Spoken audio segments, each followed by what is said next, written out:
We have come to the third word that is found in John chapter 19, verses 25 through 27.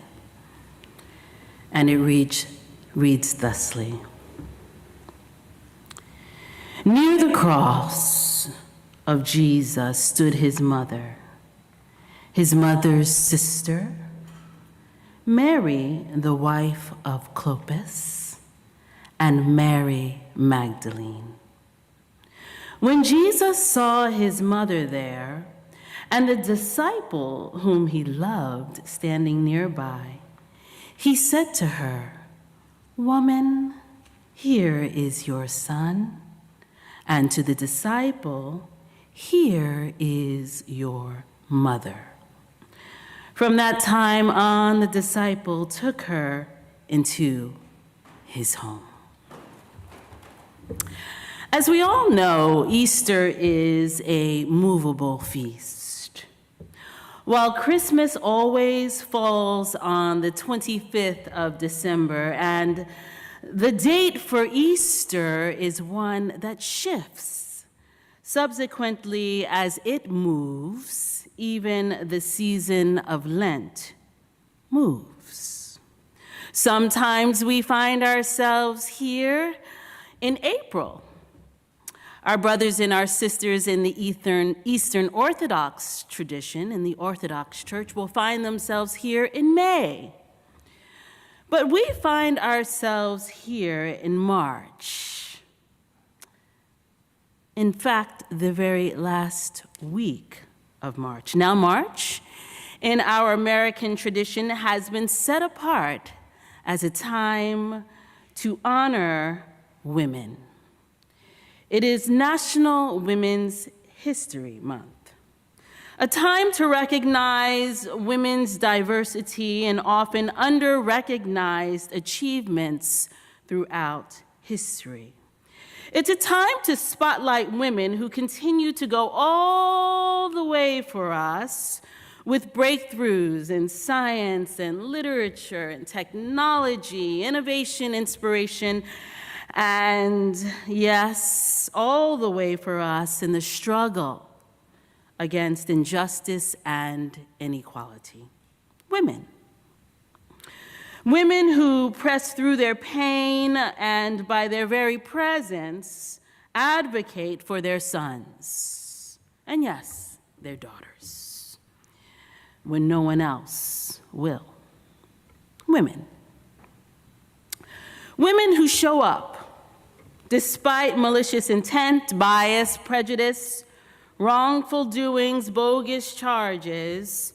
Women who, even with broken hearts, may see injustice and cry out from the depths of their souls, "Why?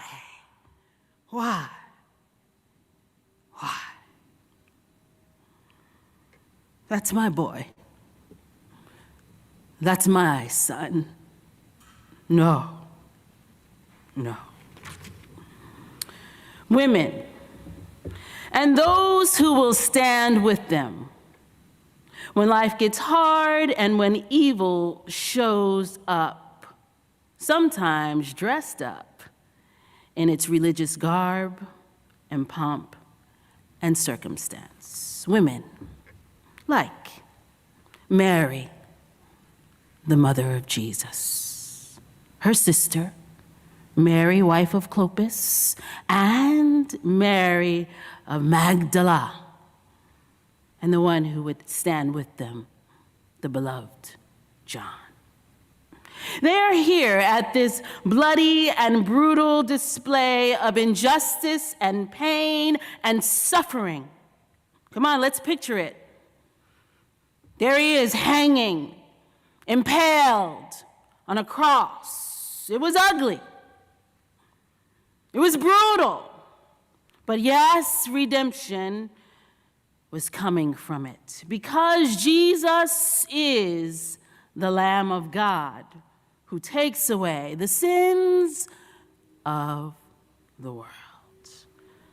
But it's also a picture of human hearts and the ugliness that sometimes comes out of our hearts when we feel threatened and when we feel disempowered to some degree and when we feel as though everything has just fallen out of the ground and we don't know what to do, but we know that we need to get rid of that one because that one's a problem.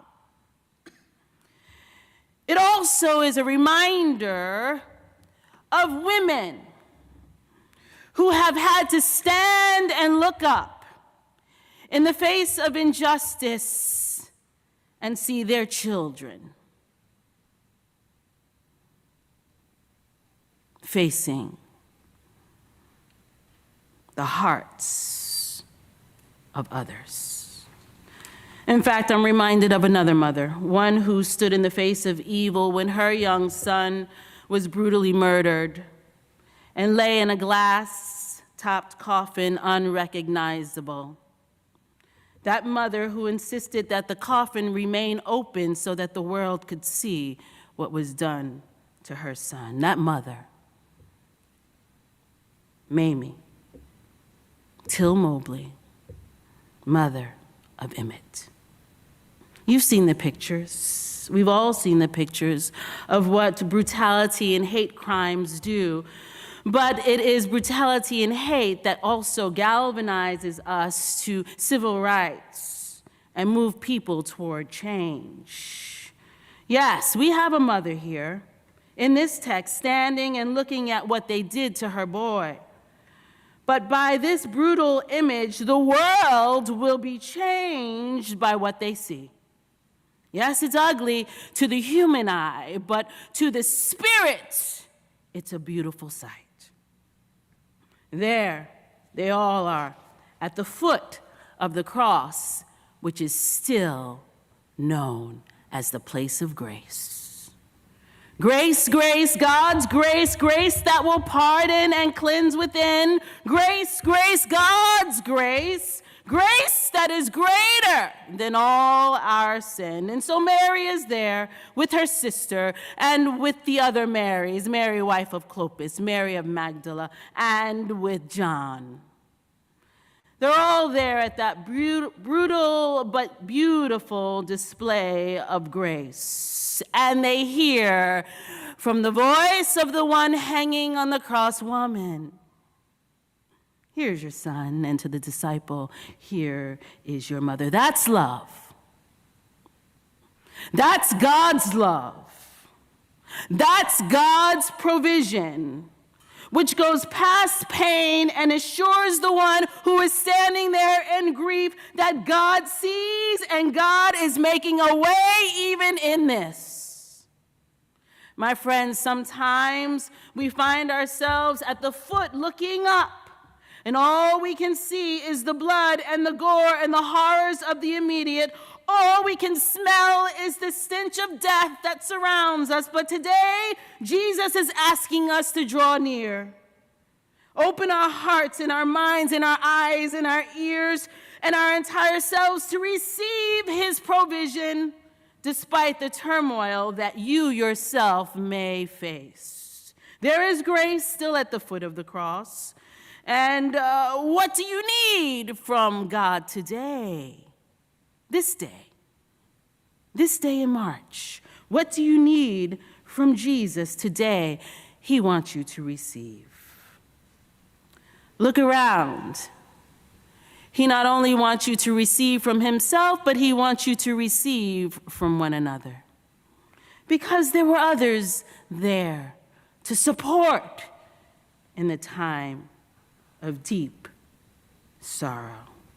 Mary had her sister there, and Mary, wife of Clopas, and also Mary of Magdala, who knew pain and who knew struggle because it came out of her. But look around and see that there are others in the room. There's the Marys, and there's the John, and then there's the Mitzies, and there's the Annas, and there's the Dwaynes, and there's the Malachys. They're all here with us, standing together as a community. You're never alone.